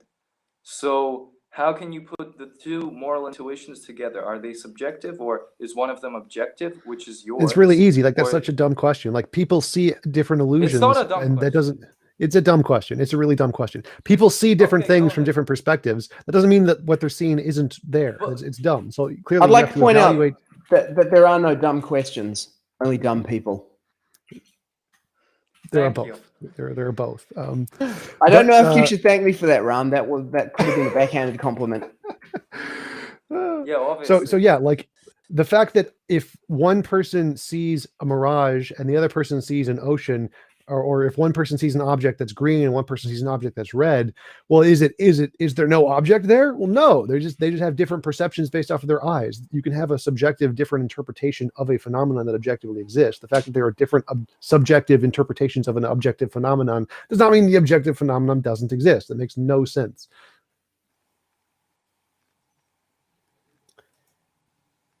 Someone had this to contribute. Intuition isn't meant to be reliable. It's the basis of the hypothesis. It isn't the confirmation of the hypothesis. But you have given me nothing on proving that objective. an objective phenomenon of morality exists, that something is precisely good or bad. Which is actually what this Which- person's saying. That they're not saying that they're reliable. They're saying that they're real-iable. That's funny. No, but look, your argument is basically faith-based, right? You believe No, that you don't there is- understand it. Yes. Again, so No, there's a no, hypothesis. it is similar to No, that. so this is my position. When If I tell you criticize don't understand it, then religions, you don't okay, understand go- it. So because I go do ahead, go understand ahead, it, you go- don't understand it. Go. So Go this is say. pretty simple. There is a hypothesis. Saying that there is a hypothesis of an explanation isn't a faith claim. It's not a faith claim to say, well, there could be a multiverse. That's not a faith claim. It's a possibility. It's how hypothesis works. It would only be a faith claim if I said there is a multiverse. And we know there should definitely be a multiverse, There even is. if you have no evidence. That's I've never what you claimed said. that. You said that if one No, I person sees didn't. it You're red and the dumb. other sees No, it no. green, I you're said it's a saying that there is hypothesis. red. Wrong. Shut But up. you're Shut up. There is a hypothesis is not the same as theory. You are strongmanning my position saying I'm saying there's a theory. There Okay. isn't a theory. It's not a theory. It's a hypothesis, which Okay. means it isn't reasonable Okay. to believe it exists based off of proof because there isn't proof. It's just a hypothesis. Like the multiverse is a hypothesis. It's not reasonable to believe it exists yet because we haven't proven it yet. It's a hypothesis. That's literally what the word do you hypothesis think means. it can be proven? Do you think it can be proven? Yes, in the future, not today. If it could be today, then I would have a Nobel Why Prize. in the future? That was my Because of the question. testable predictions that I just answered from Josh. The aliens. So The aliens. that's Okay, probably so going to the be aliens in were- about 150 days when the disclosure happens. Yeah, It's actually it's when 100, the lizard people, when 149. lizard people come down. Okay. So what I got from your argument is that you have a hypothesis that objective morality exists. Okay, but you cannot. That's what hypothesis is- means. So Okay, that you already said that. So if I have a hypothesis that God exists, for example, or if leprechauns exist. Yes, those are perfectly reasonable. You can have a hypothesis of whatever you want. Okay, so you're saying it's reasonable to believe these things. No, it's a hypothesis. To So have it's a reasonable to have a hypothesis. And then if you want to say the hypothesis is true, you need to have evidence to support the hypothesis. Okay, so but you don't have any evidence to support it. So it's just That's why it's a right? hypothesis. So you have given me nothing, basically. You just made a claim. You said, okay, I think it exists, therefore it exists. Therefore it may exist. I don't No, have that's not any how evidence to hypothesis back it up. works. Okay. So no, this saying is it what exists is a theory. So a theory would be a Okay, confirmed hypothesis. yes. Then you can say it What, exists. what you're saying, you have said that, okay, this is my hypothesis. It may exist. That's it. This is Yes, that's how hypotheses work. Okay. That's fine.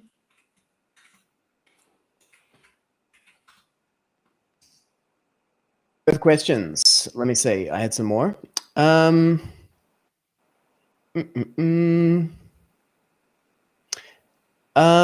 This one is really for Nama, if you can still hear at the moment and speak.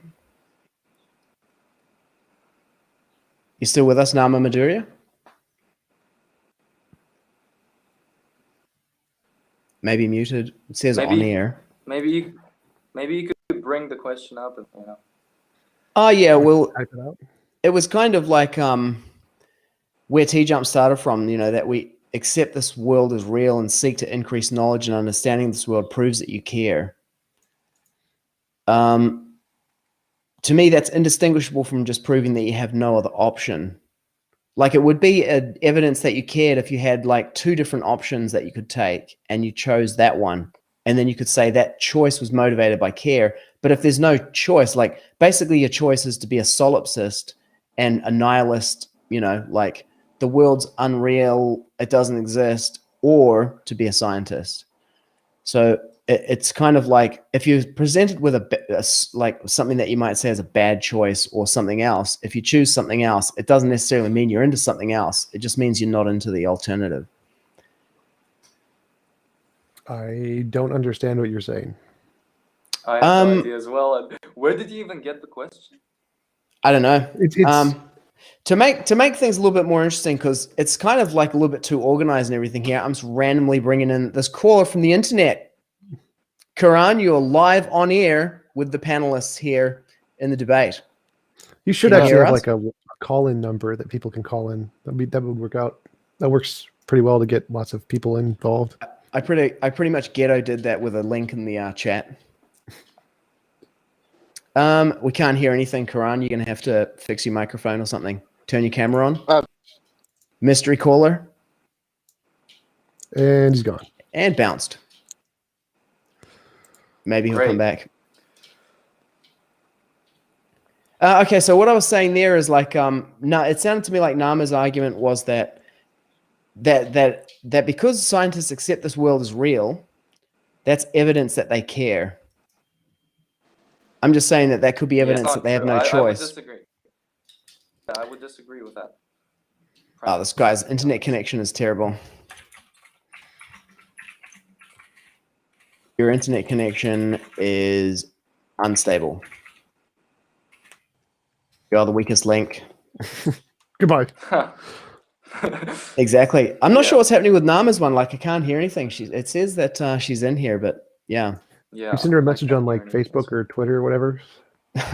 Those platforms that ban people who yes, I forgot who believe that we live in the Matrix. I'm telling you, man, it must be true. If you get banned for it, it's like it's a heuristic. It's basically peer review, right? Yep. Your peers are Twitter and Facebook and Jeff Bezos. They're the ones fact checkers. Josh. Yeah, exactly.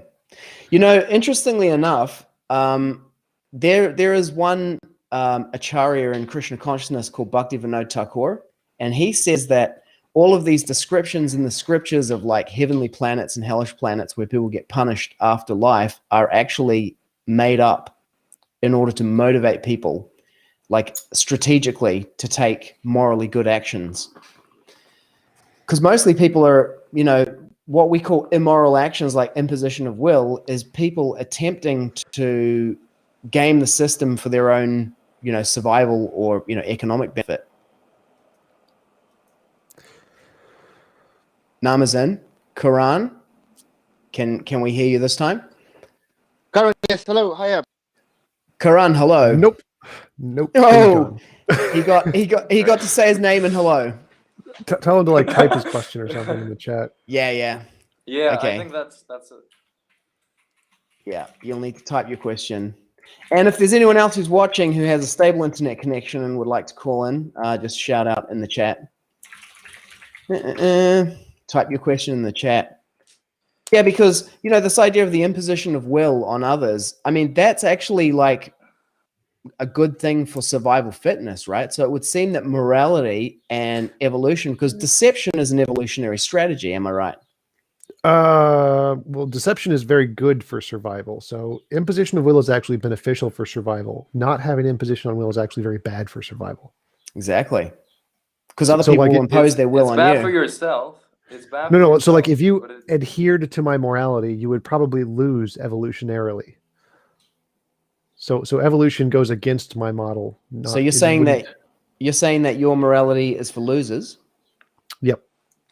Nerds and Jainists and hippies and people who don't want to be that makes a lot of sense, actually. That's a hot take. That's a hot take. So being moral isn't evolutionary advantageous. It's evolutionary advantageous to kill and take and steal and to conquer. Those are the things that benefit evolution. What? Triumph of the Will. It's that propaganda film by Lenny Stahl or whatever her name is.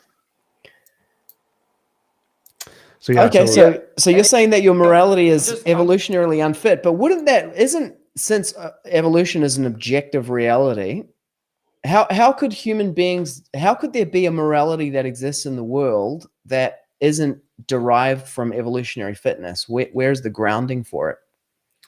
It exists as a law independent of us. So there's like the law of gravity exists independent of evolution because it was before evolution, right? So same thing. There's no reason behind this. You're just throwing. It's the same. It's a hypothesis. Hypotheses have justification. So I've explained this to you enough times. Like you don't understand it. Okay, I'm just looking at the title of the video, and it says, "Can there be objective morality on atheism?" Hang on, can Can you defend that claim, Ram? Because you said he just there admitted is- I was right. He just said yes, there can be. So yes, there can be. Oh my God, which is the whole point of the One debate. second. Yes. 1 second. Yes, that's what I'm saying. But There those, can those be- are the two pull there could- quotes from this one. Yes, and you can loop that, but there could be, leprechauns dancing in the room right now. That's the same Yes, there reason could that you be. use. There could be. Yes. Can you admit to that?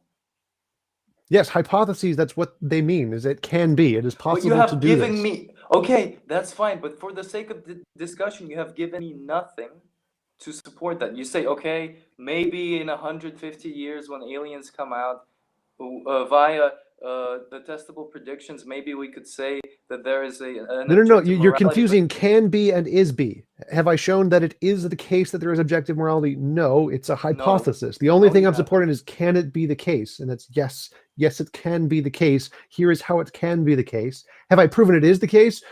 Obviously not. That's why it's a hypothesis. Yeah, I mean, hello, sorry. Can you hear me? Hello. But Oh, Karan, you made it. hello. Hello, yeah. I don't think he made it. I did actually. This time I figured out. I'm here first time.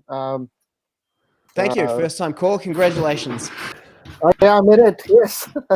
Not only is it your first time, Karan, but it is the first time in the history of the internet that we've taken a live caller from the audience here on Theology Unleashed. We're breaking all the boundaries of the format today. Oh, cheers. Thank you. I really appreciate for that. Thank you very much. I really. As you you guys have a topic about morality today, or isn't it? Yeah, I think it is. Yes. Yes. I can read. That's great. Just to give you a brief background, I come from Indian origin, and where most of the East and West ideas got mixed up. If you give me a chance, so I can explain a bit.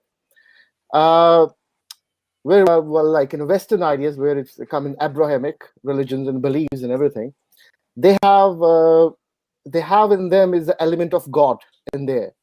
If you start with Abraham and then Jesus and then Quran, Muhammad. I don't know Muhammad, or you agree to or not, it's up to you. But in our Eastern ideas, there is no input of God. All the content, all the material, all the philosophy is written by, we call them rishis, or gurus. So there is never for example, we do yoga, right? And yoga is written by Rishi Patanjali, the guy who wrote yoga. His name is Patanjali. So we never claim Patanjali had a dream in night, God came into dream and said, okay, tomorrow morning you're going to do yoga. So that's a bit of it's a thin line, but it's very important to understand our ideas. I hope I'm able to explain a bit, or is there any? Well, I could. Can I add something to that? Yes, please. Well, that's only you're talking about yoga, but one of the the Vedas, for example, we take the Bhagavad Gita, right? Yeah. And in the Bhagavad Gita, Krishna speaks directly to this is where Yes. this is where the foundation of our beliefs come from. This is the That's true. parampara, disciplic succession. So Krishna says something, and we take it as the word of God, and then people along the parampara. So and then Krishna says, and the Bhagavad says that he's the source of morality. Mm-hmm. So this is where we base our morality on the word of Krishna, the word of God. Absolutely right. I'm sorry, I don't know your name. I thought you My name were is an atheist, Ram. Ram. I said a disclaimer in the beginning of the video Okay. that I'm a theist, but for the sake of the argument, I will be presenting the point of view of atheists. I have a question for you, Karan. You said that Patanjali didn't get it in a dream, or God didn't tell it to him. So where did he get it from? From his experience, from his knowledge. Okay. And let me answer this guy. I don't know his name. Ram. Sorry. My name is Ram. Ram. Right. I agree to you. Bhagavad Gita is there, but Bhagavad Gita is part of Mahabharata, and Mahabharata is written by Rishi Vedvyas. And Vedvyas, nowhere he mentioned I had a dream of God to write a book. So it's end of the day, it's a creation of Rishi Vedvyas. And yes, it's an imagination of a God from the Rishi. But Ved Vyasji never said anywhere, I had a dream, write a Bhagavad Okay, Gita. one second. Veda Vyas, he is considered, if you read the Srimad Bhagavatam, he's considered an empowered incarnation of Lord Krishna, and he was advised by Narada Muni. Is that correct? So Yes, this, because he's an empowered incarnation of Lord Sri Krishna, he has the authority to give the knowledge. yes, He doesn't have. and like you, if you give me a chance a bit, I'll explain you in a Go better ahead. way. Well, how about we do this? Can we tie this back into your point about morality, Karan? We could probably Morality, we all, let's jump over the last 5,000 years of history to 17th of January 2021. And what would you like to contribute to this debate about objective morality today? objective morality, we all born with a morality. We all born with the principles. For example, A moral intuition, we could say.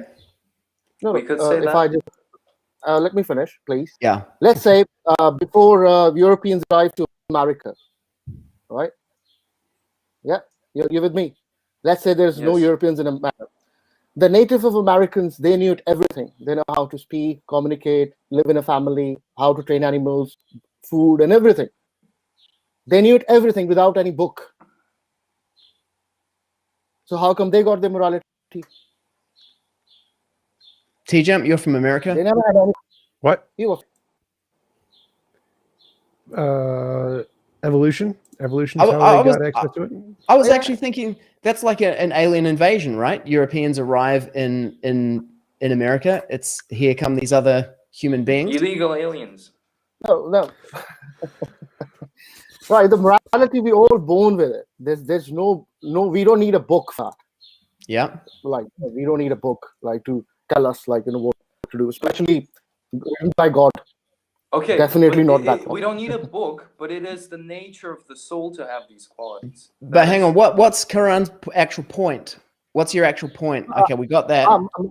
Yeah, my point is, we all human beings, those are living on the planet. We have developed our morality depending on our experiences. But it is Okay, that's well, hang on a second, Ram. So that is your complete point? That's what you're saying? That Yeah, human beings that's around right. the planet have a moral intuition. Yeah, we They have all have developed with our experiences. Yeah, okay, I got it. Thank you. And let me just put one more thing. If you see Yeah. what is the difference between us and animals, like, do you think there's any difference between us and animals? Well, I can see something actually.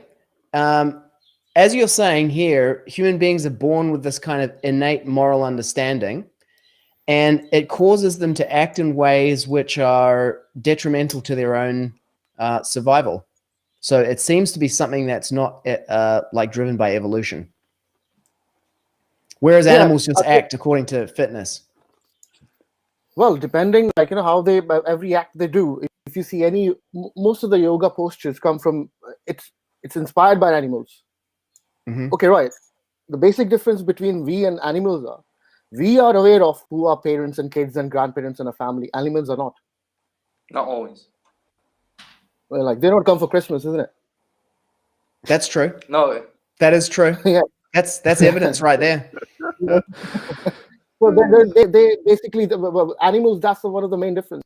And now everybody talk about evolution, about humans, like body and everything. Nobody talk about sound, where we learn the sounds, how we learn to speak.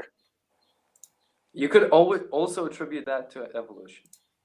Well, no, we How? can't learn to speak with other people. We need other people to learn to speak. Yeah, obviously, but How it through started. evolution,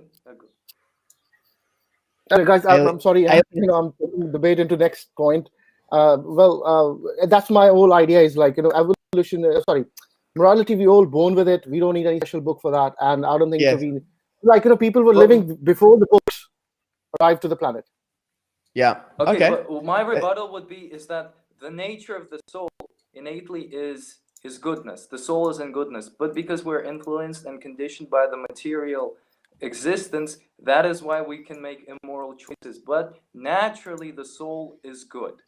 I don't know if that's a rebuttal. That's kind of more like you're explaining, it's like a causal Ram, explanation.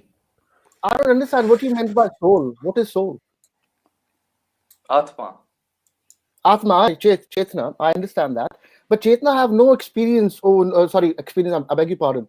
Chetna doesn't have any contribution towards life. It's a useless Well, thing. you could argue that the cause of people having consciousness is the soul, because currently we can't exactly explain how consciousness works. Absolutely. I can explain you so in a second. you could say that. But look, this is a separate argument. That, I think this is like a second debate. It is Yeah, completely it's a different. second. But thank you for Oh. calling in with that contribution, Karan. Thank you for having me. Well, Yeah. and if you guys gonna go live, so please let me. I'm gonna subscribe your channel. Yeah, you Yeah, do that subscribe to the- and tune in for the next one. Is there any you go every any content into that, or just randomly jump or something? It's pretty much every week or every couple of weeks there's something on the channel. All right, thank you. Thanks And for having me, guys. TJump has a channel as well that you can find. We'll put a link in the chat. Awesome, thanks, mate. Even I also run myself a channel. Okay, put a link in the chat for us. Thanks. Yes, Have a thank great you. day. You too, bro. Thank you. Bye. You know what? I'm actually kind of coming around to your perspective, TJump. There is no You're God. welcome. No. This grounding for morality. Cool. But on what basis? Oh, On was there a evolution? question that was like on the screen that we were supposed to answer by Oh yeah. Koispi? Kaiospi. Sayospi. I think it's for you guys, because from my perspective, yes, if morality is objective, that means it applies to all beings, including God. So it would have to be independent of God. Yeah. I think the only place where we might differ on this is the grounding of it, like the less imposition of will. It's like it's kind of a Well, that's not the grounding, that's a description of the principle. okay. So that's like saying there is a ground of morality. It is a thing. It's an object that exists, a law of nature. And to describe how it works, we would use this principle. Like saying stuff falls describes gravity. Stuff falls is not the grounds of gravity. It's just a description of what it does. So involuntary imposition of will is a description of what the thing does. It's not the grounds of it. It's a principle to describe it. So, okay, we don't know what gravity is, so it's difficult to make an analogy there. Curvature of space-time. We do know what gravity is. Okay, so what is this less imposition of will then? It is the principle. It's the particle of the thing, the higher order emergent property of morality. So like there's higher order emergent property of space-time, there's a higher order emergent property of morality. If we discovered it, then I would have already have won a Nobel Prize. So we haven't discovered it yet, obviously. Okay, so you're saying you don't know what it is? Yep. At this point. Okay, well, I can tell you it's the soul. It is the soul. The atheist agrees with me. Souls don't exist, but okay. Well, here's the thing about that is that you admit that there is some unknown variable in your system that gives rise to this emergent property, right? Might as well just call it a soul. Yeah, exactly. Soul is a specific thing, so it's like a human being has a soul. Same thing with that property. With that property. No, that's a non-specific thing. That's a property, not a specific thing. Here's a question from Cody. I think this one's for you, TJump. What is it? Is consciousness objective? Yes, consciousness is objective. Does it make it innate? I don't know what that means. Like objective just means it exists independent of imagination. Innate consciousness is objective. So it's an objective thing that exists. Or does he mean that is consciousness fundamental to reality? In which I would say no. I don't think idealism is true. It definitely exists, in which case it has to be fundamental to reality, no? Because there's like saying idealism says that consciousness is the fundamental thing of all reality. Consciousness is what reality is made of. And so if that's what you mean by fundamental, then no. But consciousness is an object that exists, like chairs or stars. They're also objective, but they're not fundamental. And so I think that's what he means when he says innate, because if he thinks consciousness is innate, I think he would mean that there's like some layer of consciousness in reality and we just tap into that layer. Because consciousness isn't innate. Consciousness is an emergent property like stars that comes about through physical processes. Well, that's a controversy in science at the moment. No, it's not. What? like 90-something% of neurologists, psychologists, cognitive scientists all agree on that. There's no controversy there. No, there is a controversy there. There's no Donald controversy. Donald Hoffman. Is a single guy who does not represent the consensus in the field. So was Copernicus. So was Columbus. It's Galileo fallacy. The fact that one guy has an opinion isn't evidence he's right. Yeah, but the fact that, but it also demonstrates that when 99% of people disagree, it's not evidence that they're right. No, that's exactly the opposite I of call the that case. the Galileo fallacy. Isn't No, that the no, ad so- populum fallacy? Exactly. Not if it's a consensus. Ad populum is just regular people. If it's actual experts like the consensus, then it's not fallacious. But they could, okay. Stanford Encyclopedia of Philosophy on fallacies, number 10. Sam Harris. He's another one. He says consciousness is fundamental. No, it doesn't. Quran- It's bullcrap. Quran He's a said so. materialist. No, lies. Sam Harris is Anyway. a strict materialist. Okay, so we're The at the biggest top of the. authority on consciousness, Sam Harris. He's a neuroscientist, so I guess. I would have said the biggest authority on consciousness is Krishna, but that's because I'm a theist. Imaginary beings do not count as authorities. Exactly. That's my point. So we're at the top That's of the 2 true. hours. We've lost Nama, unfortunately, at the end of this. And we've lost okay. Quran. And we've lost Quran. Nama's back for the summary. Welcome back, Nama. We can kind of see a pulsating NM on the screen, but that's about it. We're not hearing anything. You're clicking. I can hear clicking. I think that's you clicking your mouse, TJump. No, it's definitely not. That was because that's the sound signal from the NM is the pulsing. I heard clicking from her screen. Oh, okay. I heard again clicking. See? Clicking. Maybe she can't hear us. And she's like, it's not connected. Anyway, here we are at the top of the hour. Let's go for the summary here. I can summarize your position, TJump, and I think you did a pretty good job of summarizing mine, actually. Would you like to do that? You are arguing for a relative objective morality that is based on the hypothetical imperative that if a God exists, we should do what is maximization of our, you said some kind of spiritual something or another that I didn't understand. Reestablishing our relationship or elevating our awareness of that metaphysical realm. Yeah. Or in other words, to state it very simply for people who might get lost in the words, the purpose of human life is to reestablish our forgotten relationship with the Supreme Personality of Godhead. Let me summarize your position, TJump. So you say that objective morality, we can derive an objective morality, and that the definition of good in this objective morality is less imposition of will. I get it right so far? That's just the definition part, yeah. Okay, and that moral intuition is our guidance? Well, more intuition is the basis of how we come to that principle. Okay. And I'm just going to capture that. How we come to this position. And you also said that morality as you define it is actually less evolutionary, leads to less evolutionary fitness for the individual. Yes, if you are a moral person, you are less likely to survive because it causes you to give up resources, which makes it harder for you to live. Okay. Isn't this, I don't want to go into a whole other thing, but just quickly, isn't that altruism, and doesn't that have a fitness value? No, altruism is selective altruism has a fitness value. Altruism towards everyone does not. So just my kind of where every well-being of everyone counts is not altruistic or not evolutionary beneficial. I see. Only So selective you're not altruism does. Yeah, you're not a conditional altruist. You're like a principle-based.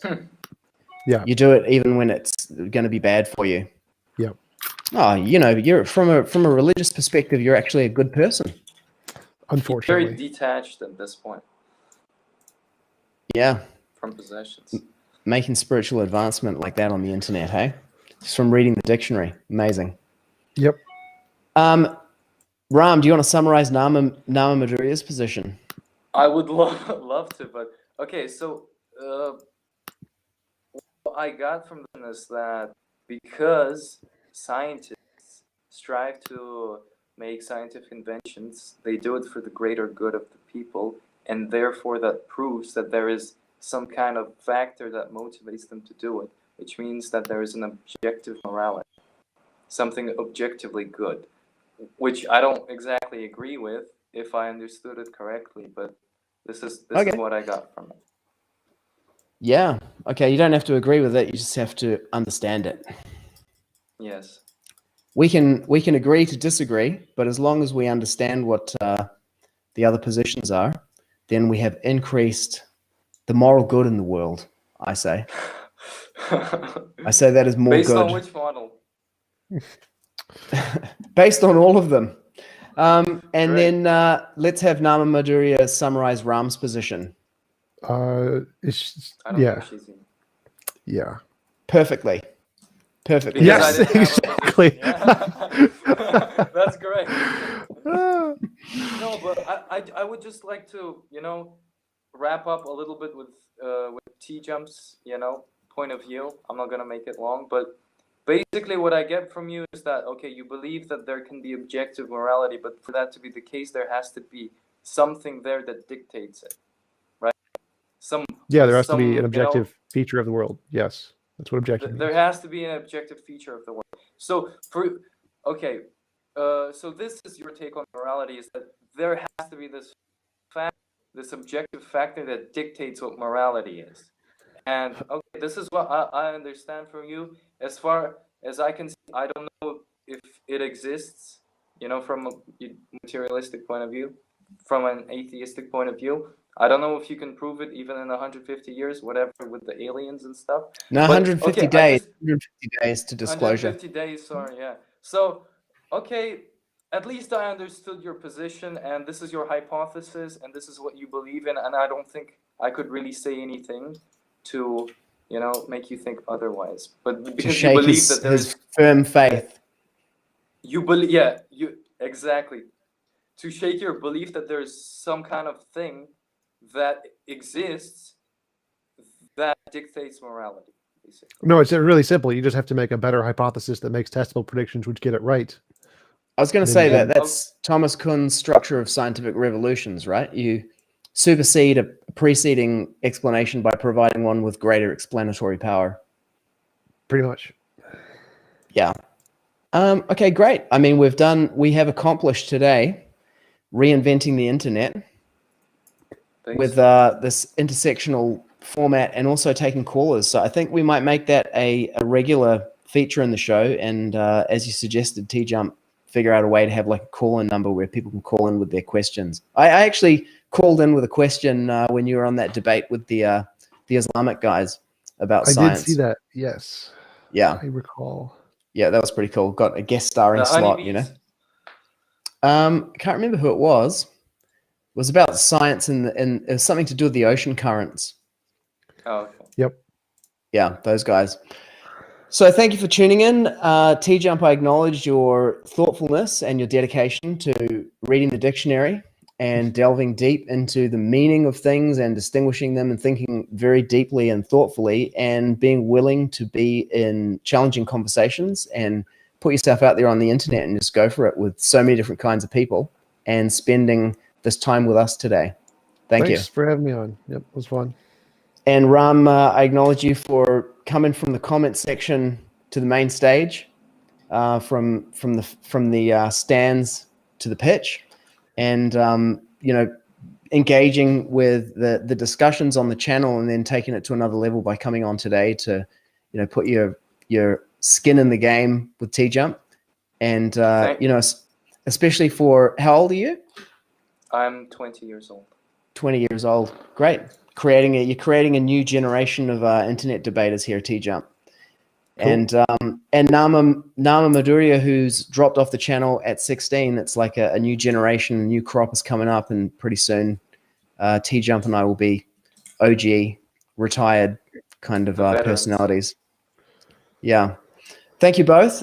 Wish you all the best for 2021, the Dyslexic Mayan Apocalypse, and 150 days to disclosure. We'll get to test TJump's hypothesis with the experimental prediction that these aliens will have the same or a similar morality to human beings. So I can't wait to see that happen. And we will definitely have to have a special alien invasion or alien reveal episode where we come back to revisit this topic when that happens. So they'll probably be about mid-year, I'd say. Thanks to our viewers for tuning in. Karan, thanks for dialing in. Cody, Yaduraj, we got some more questions here in the comments. We're out of time, but Yaduraj, subscribe to TJump's channel. You do a regular broadcast, TJump, like a stream? Discord stream. Yes, sometimes.